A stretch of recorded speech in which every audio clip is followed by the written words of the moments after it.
Good morning. বলো গরম কীরকম কি পড়েছে তোমাদের এলাকায়? আমাদের এলাকায় গরম এতটাই পড়েছে না, আমি বিগত কিছুদিন ধরে আর জামা কাপড় মেলতে ছাদে যাচ্ছি না, এখানে দিয়ে দিচ্ছি। কালকে দিয়েছিলাম আর তুলিনি, আজকে সেইটা তুলছি। ছাদের তলায় ছিল বলে কোনো অসুবিধা নেই। এতটাই গরম পড়েছে যে সহ্য করা যাচ্ছে না। এখন বাজে সকাল 9টা 5, আর আমি মোটামুটি ঘুম থেকে উঠে বাড়তি কাজ যেটা সারা এখনও জিভ জড়িয়ে যাচ্ছে, সেরে নিয়ে এবার যাব হচ্ছে রান্নাঘরে। ছেলে যাবে স্কুলে, বর যাবে ডিউটিতে। কালকেই জোগাড়জাটি করে রেখেছি, এখন শুধু ফাইনাল টাচ দেওয়া, মানে রান্নাটা করে নেওয়া, বেশিক্ষণ লাগবে না। বর ছেলে টিফিনের জন্য আটাও মেখে দিয়ে এসে বলছে। কি হয়েছে এই গরমে শুতে শুতে, রাত্রি যত তাড়াতাড়ি শুই না কেন, শুতে ঘুম আস্তে আস্তে সেই আমার বেজে যাচ্ছে, প্রত্যেক দিন 2-2:30 বেজে যাচ্ছে। যার ফলে কি হচ্ছে, সকালে উঠতেও দেরি হয়ে যাচ্ছে, বুঝেছো? দেখো গরমের কন্ডিশন দেখো, গাছের ঘরের গাছগুলো পর্যন্ত এরকম ঝিমোচ্ছে জল দেওয়া পরেও, বুঝেছো? চলো এবার নিচে যাই। হ্যাঁ, আর এটার যে কবে স্কুল শুরু হবে কে জানে, সারাক্ষণ টিভিটা চলছে। চলো। হ্যাঁ, এই দেখো, আগের দিনকে আচার বানিয়েছিলাম, আগের দিন সন্ধ্যেবেলা। এবার সন্ধ্যেবেলা গেছিলাম বয়াম কিনতে, মানে বিকালবেলা বানিয়েছি, সন্ধ্যেবেলা বর আসতে গিয়েছিলাম বয়াম কিনতে, কিন্তু বয়াম পেলাম না, দোকানটা বন্ধ। আজকে আবার সন্ধ্যাবেলা যেতে হবে বয়াম বাঁধতে।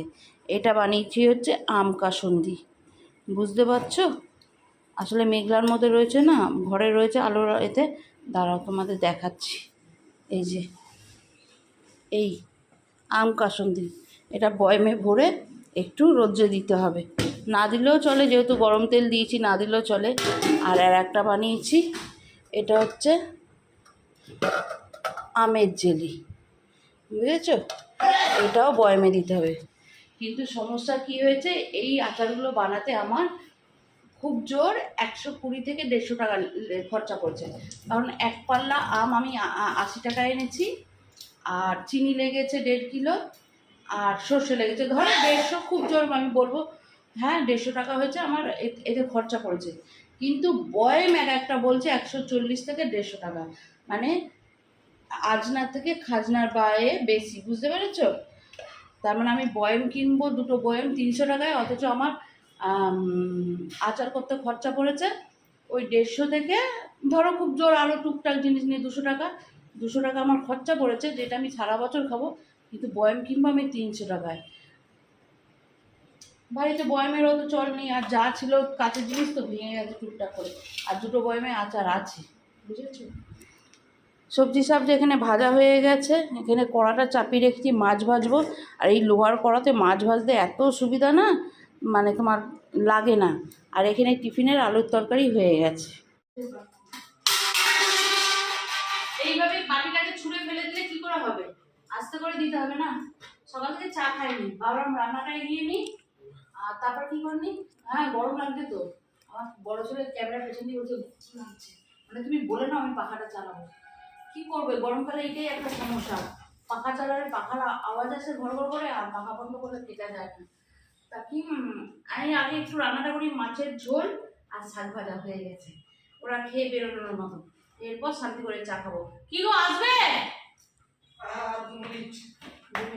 টিফিন তো টিফিন নেই, আজকে টিফিনে পরোটা আছে, আর কাল রাতে যে জ্যাম বানিয়েছিলাম একটা পরোটা আছে, জ্যাম দিয়ে দিয়েছি, খুশ হয়ে যাবে, নাস্তা আস্তে আসবে। কোথায় ঢুকেছে? ও তো ওই ঘরে। এই নে দেখে নে একবার, জ্যাম দেওয়া রয়েছে একটা পরোটা। এই বাবা চলে দেখো, ঘুসঘুসুনি করে চলে এসেছে। চলো, বর আমার ড্রেস আপ করে ফেলেছিল, আবার চেঞ্জ করেছে, কারণ এখন হবে হচ্ছে আমাদের একটা শর্ট ভিডিও শ্যুট, বুঝেছো? সকাল সকাল এই যে আজকে পুজো দিয়ে দিচ্ছে, আগের দিনকে পুজো দেয়নি, আমার অনেক বেলা হয়ে গেছিল, আজকে পুজো দিয়ে দিচ্ছে। রোজই আমি পুজো দিই, ভুলবশত এক আধ দিন তুমি দাও, ফালতু কথা কেন বলছো? কদিন দিচ্ছ? ইদানিং দিচ্ছ, ইদানিং এর দিচ্ছি আগে বলতে আমি বিগত 3 বছর ধরে দিচ্ছি। না, বিগত 1 বছর দিচ্ছ, লকডাউনের পর থেকে আমিই দিচ্ছি। 1 বছর দিচ্ছ, বেশি কথা বলবে না, দেবে। ভক্তি জাগছে তো তোমার প্রতি, তোমার। নাও নাও নাও, সেট করো সেট করো, লঙ্কাগুলো তুলতে হবে, ঘরের লঙ্কা নেই, সেট করো। ছাদের মধ্যে রোদ দূরে তো আমাকে শুয়ে দিল। আমি দেখাবো কেমন করে শুয়ে দিয়েছি। শুয়েছিলাম সেটা দেখবে তোমরা। শর্ট ভিডিও শুট করছিলাম, বাজে কথা বলো না। এরপরেও এই সিঁড়িটাকে আমাকে নামাতে হচ্ছে। অ্যালুমিনিয়ামের সিঁড়ি, বেশি কিছু ওজন না, কিন্তু মিনিমাম 5 কিলো ওজন হবে হয়তো, ঠিক আছে? আচ্ছা। এটাকেও আমাকে নামাতে হচ্ছে। আচ্ছা, হ্যাঁ, তোমরা ভালো করে দেখলে বুঝতে পারবে। না আমার তো ভারী চাগানো বারণ আছে, সেই জন্যই না। এবার সত্যি কথা বলো, চাগানো বারণ মানে 5 কিলো চাগানো যাবে না, এটা বারণ নেই গো। চাগাবো তো, চাগাবো তো। আমার পিঠটা অবস্থা একদম ঝাঁঝা পোড়া হয়ে গেছে গো, স্পট পড়ে গেছে বেচারা। সত্যি কথা, এই রোদের মধ্যে নিজেকে ঘুরে ঘুরে মনে হলো। কিছু মনে হচ্ছে না, আমার পিঠটা একটু মুছে মাছে দাও। ও বাবা, সব একদম এই দেখো, এই যে ধুলো, দাদা মুছে মুছে ঘামের সাথে ধুলো লেগে কুটকুট করবে না। গেঞ্জিটাতে পুরো ধুলো স্পট হয়ে গেছে। গেঞ্জিটা ছাড়ো, গাটা একটু জলই দিয়ে দাও। না এখন জল দিলে হবে না, দেরি হয়ে গেছে, 10:30 বেজে গেছে। এখন আবার খাবো, খেয়ে তারপর বেরোবো। আবার ছোট ছেলে যদি গাড়ি চলে যায়, ওকে আবার দিয়ে আসতে যেতে হবে। না, ছোট ছেলের গাড়ি ফোন করে নিচ্ছে। এই ফোন করেছিস? চলো, এখানে বরকে দিয়ে দিচ্ছি খেতে। আর আমাদের এই রান্নাঘরে না একদম খেতে বসা যায় না, সেই জন্য এই ছোটো পাখাটা এখানে সেট করে রাখা হয়। যে ও আর ছেলে তো আগে খেয়ে বেরোয়, সেই জন্য এই মুখের সামনে চালিয়ে দেওয়া হয়। আর আজকে রান্নায় দেখো কি কি হয়েছে। এই যে মাছের ঝোল আর এই শাক গরমের ভাজা। একদম আদর্শ সিম্পল খাবার। গরমের আদর্শ খাবার হচ্ছে টক ডাল, যেটা আমরা কালকে খেয়েছিলাম। মাছের ঝোল ভাতটা কি আদর্শ খাবার না? হ্যাঁ অবশ্যই, এই গরমে তো শাকে পুরো সম্পূর্ণ প্রোটিনটা নেওয়া হচ্ছে। আবার দিল, ঠিক আছে, এই হচ্ছে খাবার। এবার রাত তোমার আজ একটু আমের টক করতে, একটু সেই কালো জিরে দিয়ে যে টকটা তুমি করো, কালো জিরে দিয়ে প্লেন টক তো, এটাই একটা জমে যায় একেবারে। হ্যাঁ, জমে যায় বিষয়টা। চলো, এটা আমার আর আমার বড় ছেলের খাবার সর, ওরা বেরিয়ে গেছে। এবার আমরা শান্তি করে দুগাল খাবো। আর এই দেখো এঁচোড় কাটবো। তারপরে কি বাবা এটা খোলতো, রসুন আদা ছাড়াবো। এখানে আটাটার লেচি করবো। ঢাকা দে, আটাটা ঢাকা দে। বাটিটা তোল, তুলে নি ঢাকা দে। গুঁড়ো আটার বাটিটা তোল, হ্যাঁ ঢাকা দে। করবো, এনে ধর, তোর দুটোই ধর।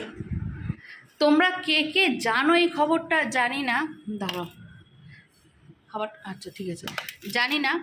তা আমি কিছুদিন আগে আমার একটা শর্ট ভিডিওতে বলতেছিলাম যে আমরা খুব শিগগির একটা কোথাও ঘুরতে যাব, ঠিক আছে? তা সেইটা ঘুরতে যাওয়াটা হচ্ছে পুজোর সময় আমরা কাশ্মীর যাব চিন্তা ভাবনা করেছিলাম।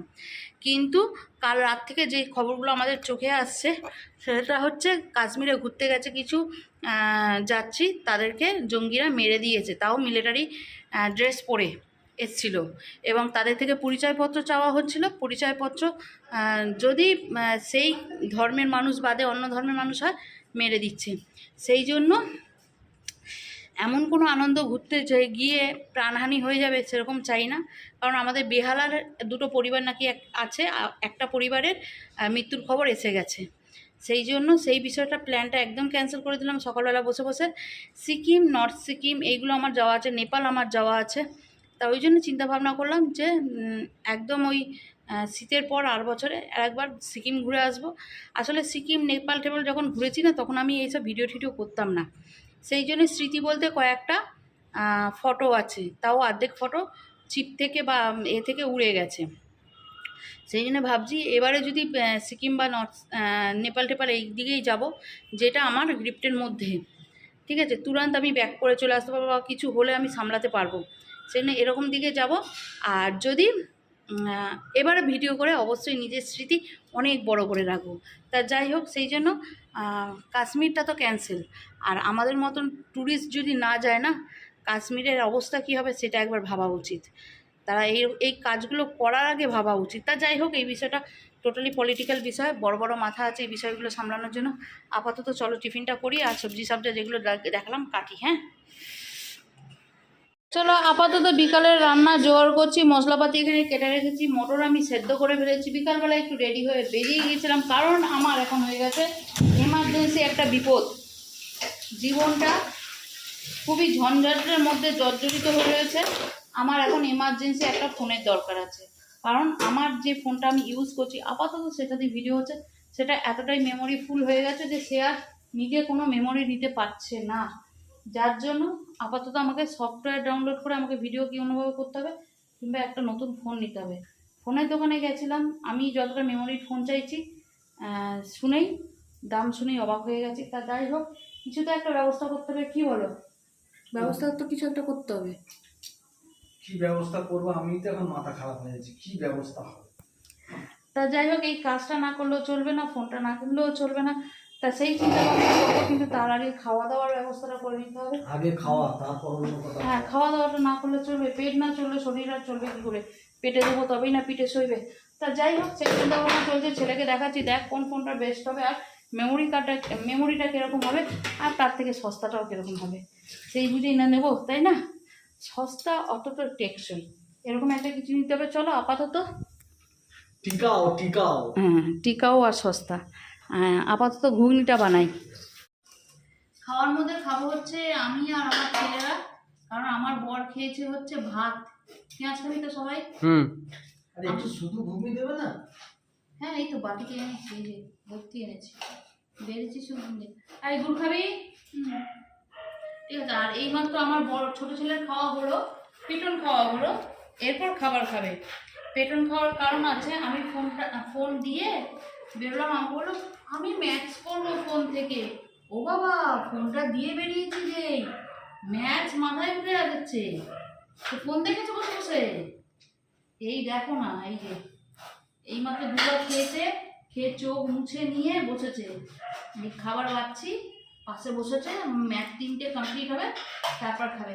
আর এখানে আমার বড় কাছে হচ্ছে এঁচোড়। ভালো করে দেখা, একই রে একই রে। দেখানো না তোমার ভালো করে। বিটু পেছনের খোসাগুলো ছাড়াও ওগুলো কচকচ করে মুখে রাখবে। ঠিক আছে, কালকে হবে এঁচোড় চিংড়ি। ওই যে বললাম বেরিয়েছিলাম, ফোনের খুব দরকার, সেই নিয়ে ফোনটাকে নিয়েও গেছিলাম, যে মেমোরি কার্ডটা যদি কোনোভাবে সফটওয়্যার ডাউনলোড করে ডিলিট করা যায়। তারপর দেখলাম না, বলছে আবার ওই করলে আবার ওই চপ হবে, সেই জন্য আর করিনি। তা যাই হোক, রাতের খাবার আপাতত এইটাই। এই গরমে রুটি খেতে করতে ইচ্ছা করে না বলে সকালবেলায় করে রেখে দিয়েছিলাম।